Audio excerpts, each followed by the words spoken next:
యాకోబు రాసిన పత్రిక 1వ అధ్యాయం 2వ వచనం. నా సహోదరులారా, మీ విశ్వాసమునకు కలుగు పరీక్ష ఓర్పును పుట్టించునని ఎరిగి మీరు నానా విధములైన శోధనలలో పడినప్పుడు అవి మహానందమని ఎంచుకునుడి. స్తోత్రం దేవా సర్వోన్నతుడా. ఈరోజు ఈ యొక్క వాక్యపు వెలుగులో మమ్మల్ని నడిపించి బలపరిచి ఈ వాక్యం వెల్లడుతుండగా అనేక మంది జీవితాలు వెలిగించబడాలి. సమస్త మహిమ ఘనత ప్రభావాలు మీరే తెచ్చుకున్నామని యేసు నామములో ప్రార్థించిన మేము పొందుకునేనాం తండ్రి, ఆమెన్. అసలు ఇది ఎక్కడే మాట అండి ఇలా ఉన్నది. చాలామందికి ఆశ్చర్యం కలిగించేటువంటి మాట ఇది. ఏంటంటే, మీ విశ్వాసమునకు కలిగి పరీక్ష ఓర్పును కలిగించును. ఓర్పు పుట్టిస్తుందని ఎరిగి ఏం చేయాలంట? నానా విధములైన శోధనలో పడుతున్నప్పుడు అది మహానందమని ఎంచుకొనుడి. హల్లెలూయా. ఏం చేయాలంటండి? మహా ఆనందమని ఎంచుకోవాలంట. ఇది ఎక్కడదండి? నానా రకాల శోధన చేత నేను బాధించబడుతున్నాను, నానా రకాల శోధనలో ఇరుక్కున్నాను, ఇటువంటి పరిస్థితులు ఉంటే అది మహానందంగా నేను ఎలాగించుకోగలుగుతాను? నా జీవితంలో తట్టుకోలేకపోతున్నాను, ఇటువంటి ప్రతికూల పరిస్థితులు కూడా నేను వెళ్తున్నాను, ఎందుకు నాకు ఇన్ని శోధనలు, ఎందుకు నాకు ఇన్ని బాధలు, ఏంటి నా పరిస్థితి అనేటువంటి ఆలోచనలో మీరందరూ చాలామంది ఉండొచ్చు. అయితే దేవుడు ఈరోజు చెప్తున్నాడు, మహానందం మామూలు ఆనందం కాదంట. శోధనల్లో పడినప్పుడు అది మహానందంగా ఎంచుకోవాలంట. ఎందుకంటే అక్కడ ఉండరు, మీరు శోధనలోనే ఉండరు. శోధన మీ చివరి గమ్యం కాదు. శోధన మరి అది ఒక పార్ట్ మాత్రమే, అదే మీ లైఫ్ కాదు. శోధనను ఖచ్చితంగా జయిస్తారు మీరు. శోధన నుంచి ఖచ్చితంగా బయటపడి అద్భుతమైన జీవితాన్ని మీరు జీవించగలుగుతారు. ఆమేన్. నమ్మిన వారు స్వతంత్రించుకుందరు గాక. ప్రియులరా, కష్టాలు వచ్చినప్పుడు చాలామంది బెంబేలెత్తిపోతారు. కానీ కష్టాల వల్లనే మనం మేలైన స్థాయికి చేరుకుంటామని చెప్పి చాలామంది గుర్తించట్లేదు. అందుకనే కష్టాలు వద్దు అనుకుంటారు. నువ్వు మేలైన స్థాయికి, ఉన్నతమైన స్థాయికి కష్టాలనే మెట్లు ఎక్కుతూనే వెళ్తావు. గమనించాలి ప్రియులరా. కీర్తన గ్రంథంలో ఉన్నటువంటి ఎక్కువ కీర్తనలు ఎప్పుడు రాయబడ్డాయి అనుకున్నారు? శ్రమల్లో ఉన్నప్పుడే రాయబడ్డాయి. అన్ని కీర్తనలు కూడా శ్రమల్లో ఉన్నప్పుడే.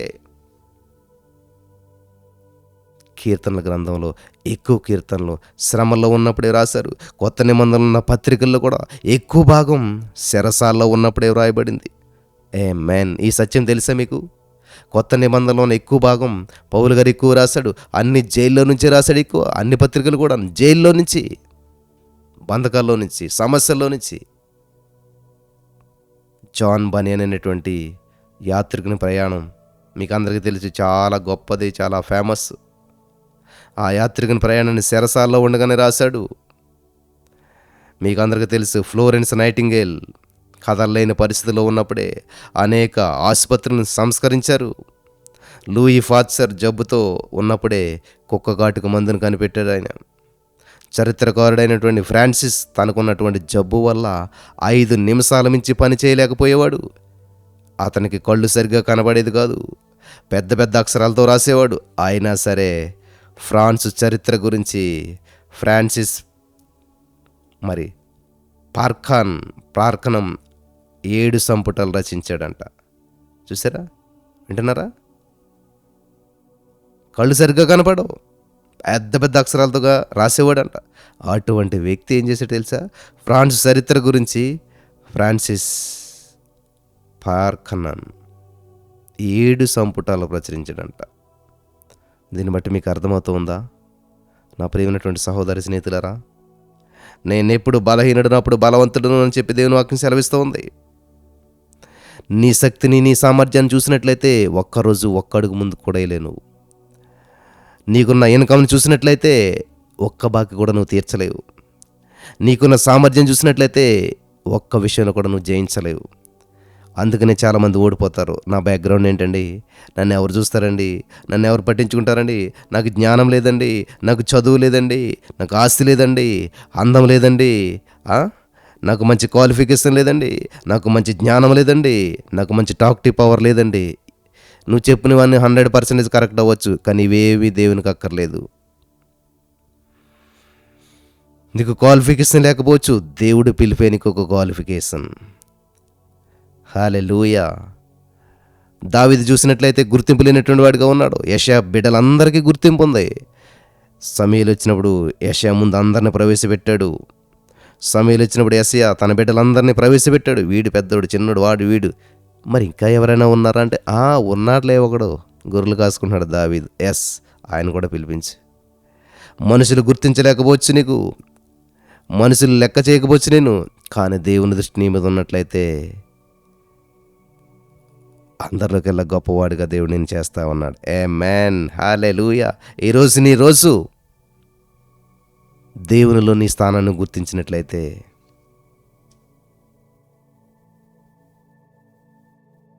దేవుడు ఎవరి ద్వారానైనా సరే ఒక గొప్ప పనిని చేయాలని తలంచినప్పుడు అతనికి శ్రమలను అనుమతిస్తాడని మీరు గమనించుండొచ్చు. యోసేపుని గొప్పగా చేసినప్పుడు దేవుడు శ్రమల గుండా నడిపించాడు. శ్రమలు ఎలా చేశాడు దేవుడు? శ్రమలు ఎదుర్కోవాల్సిన పరిస్థితి ఏర్పడ్డది. అలాగే మరి రూతు విషయంలో చూడండి, ఎన్ని శ్రమలు అనుభవించి వెళ్ళింది. అలాగే మరి ఎస్తేరు విషయంలో చూడండి, ఎంత భయంకరమైన పోరాటాలు చేసి ఆ స్థితికి వెళ్ళగలిగింది. మీరు బైబిల్ గ్రంథంలో ఎవరిని చూసినా కానీ ఈజీగా ఉన్నతమైన స్థితికి వెళ్ళిన వాళ్ళు లేరు. కాబట్టి ఈరోజు నువ్వు శ్రమను మహానందంగా ఎంచమని చెప్పి దేవుని వాక్యం సెలవిస్తూ ఉంది. హల్లెలూయా, హల్లెలూయా. మీరు నానా విధములైన శోధనలలో పడుచున్నప్పుడు అది మహానందమని ఎంచుకొనిడి, అది మహానందమని ఎంచుకొనిడి.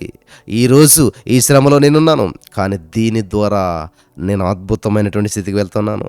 నా లెవెల్ మారుతుంది, నా స్థితి మారుతుంది. ఆమేన్. ఆత్మలోకంలో ఆల్రెడీ మారిపోయింది. నా యేసయ్య దాని కొరకు గొప్ప ప్రణాళికను సిద్ధం చేశాడు.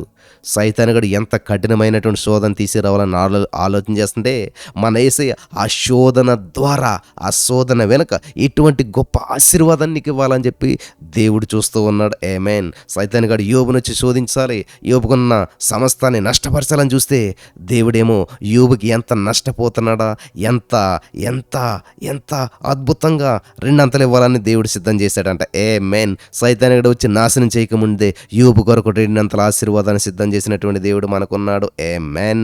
నువ్వు నష్టపోకముందే నీ నష్ట పరిహారాన్ని దేవుడు ఆల్రెడీ సిద్ధం చేసేసాడు. ఆమేన్. నువ్వు పుట్టకముందే, వింటున్నారా, నువ్వు తల్లి గర్భంలో రూపించబడకముందే దేవుడు నిన్ను చూసి ఉన్నాడు. అంత మాత్రమే కాదు, నీ కొరకు ప్రణాళికను సిద్ధం చేసి ఉంచాడు. హల్లెలూయా. తల్లి గర్భంలో నువ్వు రూపించబడకముందే నేను నిన్ను ఎరిగినానని చెప్తున్నాడు దేవుడు. కాబట్టి నీకు సమస్య రాకముందే పరిష్కారాన్ని సిద్ధం చేశాడు. నువ్వు పుట్టకముందే నీ కొరకు సమస్తాన్ని సిద్ధం చేశాడు. నీకు సమస్య వచ్చాక ఎలాగ పరిష్కరించాలని చెప్పి దేవుడు ఆలోచించే అవకాశం లేదు. నీకు వచ్చిన ఇబ్బంది నుంచి దేవుడు ఎలా విడిపించాలని ఆలోచన చేసే అవకాశం లేదు.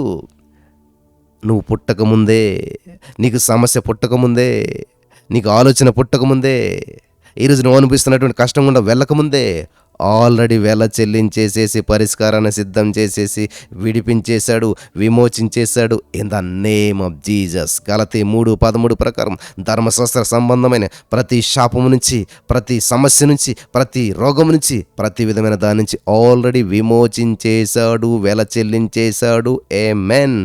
మన దేవుడు ఎంత గొప్పోడు చూసారా. నువ్వు రన్నింగ్ రేస్ పెట్టకముందే నీకు ఆల్రెడీ గోల్డ్ మెడల్ సిద్ధం చేస్తారు. నువ్వు రన్నింగ్ చేయకముందే గోల్డ్ మెడల్ ఆల్రెడీ సిద్ధంగా ఉంటుంది. నువ్వు పరిగెట్టి స్వతంత్రించుకోవాలి అంతే. నువ్వు పరిగెట్టక గోల్డ్ మెడల్ నీ చేతికి రావచ్చు, కానీ ఆల్రెడీ నువ్వు పరిగెట్టక ముందే గోల్డ్ మెడల్ సిద్ధం చేసి ఉంచుతారు అక్కడ. ఆమేన్. అర్థమైన వారు అందరూ ఆమేన్ చెప్పాలి. అర్థమవుతుందా?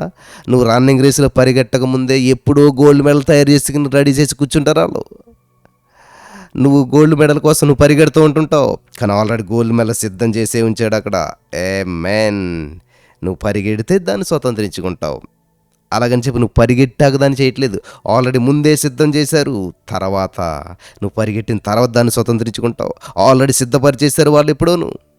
నువ్వు పరిగెట్టి నీకు ముందునే వచ్చావు కాబట్టి ఓకే నీకు గోల్డ్ మెడల్ ఇస్తామలే, నీకు తయారు చేస్తామలే, సిద్ధం చేస్తామని అనరు. అంతే కదా. హల్లెలూయా. దేవునికి స్తోత్రం. అలాగే దేవుడు నీకు ఆల్రెడీ నువ్వు పరిగెట్టి పొందుకోబోయేటువంటి బహుమానాన్ని ముందుగానే సిద్ధం చేశాడు. నీవు దాన్ని పొందుకునే రీతిలో నీ ప్రయత్నాన్ని, నీ యొక్క విశ్వాసాన్ని కాపాడుకుంటూ ముందుకు వెళ్తూ ఉండాలి. ఆమేన్. ఈరోజు చాలా అద్భుతమైనటువంటి ఈ యొక్క షార్ట్ మెసేజ్ కేవలం 10 నిమిషాల లోపల ఉంది. విని అనేక మందికి పంపి బలపడండి. ఆమేన్.